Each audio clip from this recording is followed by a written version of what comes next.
a famous conductor at the London Philharmonic, 85 years old, deaf, blind and going deaf, but otherwise healthy, went with his wife, who was 74, and in excruciating pain in the final stages of dying from cancer, to Switzerland, where a clinic, a legal clinic there, I think it's called Terminus, I'd have to track that back down, let them die together at the same time in the same room.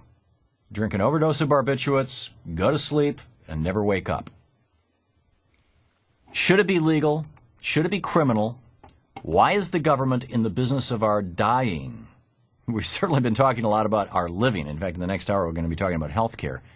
What about the government in the business of our dying? Mark in Dallas, Texas. Hey, Mark, what's on your mind? How are you? I'm thinking of Terry Schiavo right now. Yep.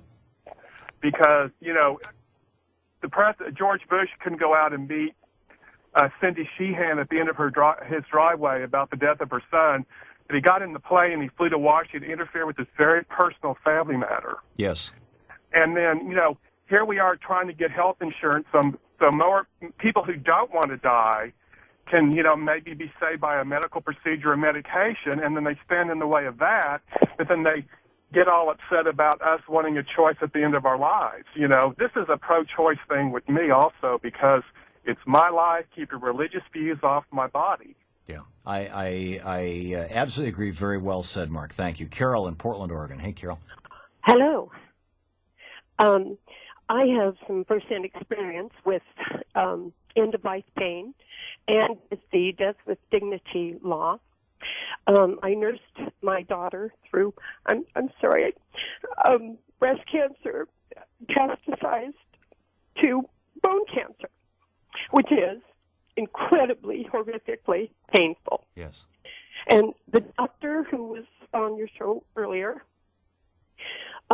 she kind of glibly stated that all pain can be controlled. Well, that isn't true. Yeah, and, I know it's not, and I'm sure she knows it's not. And my daughter suffered horribly when she was with hospice.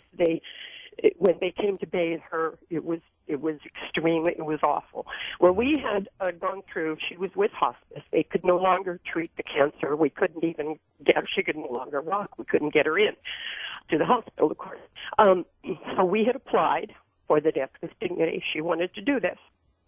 And another thing the doctor thought is if there was almost no doctors who would do this. Well, my daughter's doctor, a very compassionate man, agreed to do it. He cared about her. He agreed to do it. Mm-hmm. Well, we had gotten to the point where it was almost, the time had passed, the waiting period had passed, to get the actual medication, and she passed away. Mm. So, just wanted to say that pain can't always be controlled, and suicide and assisted suicide was a good thing. We also found a pharmacy that was willing. We didn't have a hard time finding compassionate pharmacy and doctor.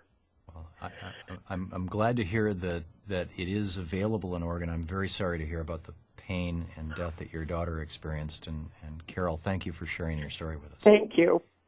Bye. Thank you for the call. Darlene in Bremerton. Welcome, Darlene. Oh, hello, Thom. It's nice talking to you. I've listened to you for so many years, and this is the first time I've ever called. But when I heard the priest talk to you this morning, I just about came unglued because I was raised Catholic. Well, this isn't just a Catholic issue. Virtually all the Protestant denominations and most of the major religions agree with him. Right. But I believe in assisted suicide. Mm-hmm. I truly do.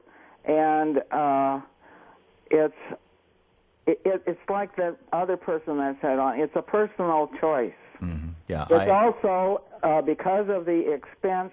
My dad died 5 years ago, and I became his primary caregiver because if to get into a medical facility, you had to have no more than $2,000 under Medicare. You had to have less than $2,000 worth of Yeah, that's the real death tax. Is they require Yes, you in order to get services, you have to make yourself destitute. You have to give all your money away to the healthcare industry so that they can then lobby Congress against all of our best interests. Right. And so I took 6 months out of my life and I went and lived with him. Yeah. And I cared for him. This is what when he was 94 years old. Yeah, well, good on you, darling. This is what and thank you for the call. This is what my brother did with my mother, and God bless him for it. Spike in Pocono, Pennsylvania. Hey, Spike. Hey, Gonzo, greetings. Long time no speak.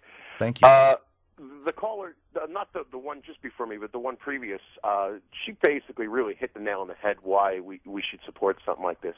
My father, in February, just a little over 4 weeks after his 59th birthday, passed away quickly, luckily, from liver cancer. I mean, as of New Year's, he was pretty healthy, and then mid-January he got sick, and quickly it just took the turn for worse, jaundice. And they couldn't give him painkillers because of his cancer. Right. So he was in a lot of pain in those final days.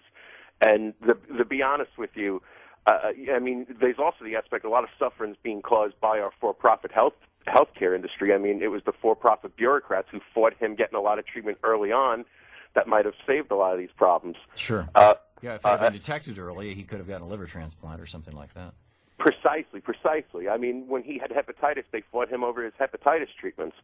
So, I mean, there's so many things wrong with our healthcare system. I'm just tired of people trying to, especially the person that made the comparison, the religious person about the animals. We have a dog that's epileptic, he's diabetic, he's going blind, and he has an enlarged liver. Guess what? We didn't put him to sleep. You know, we don't support this because we just want to get problems out of the way. Yeah. But I mean, certainly once someone starts suffering, it would be inhumane to let them suffer. Yeah.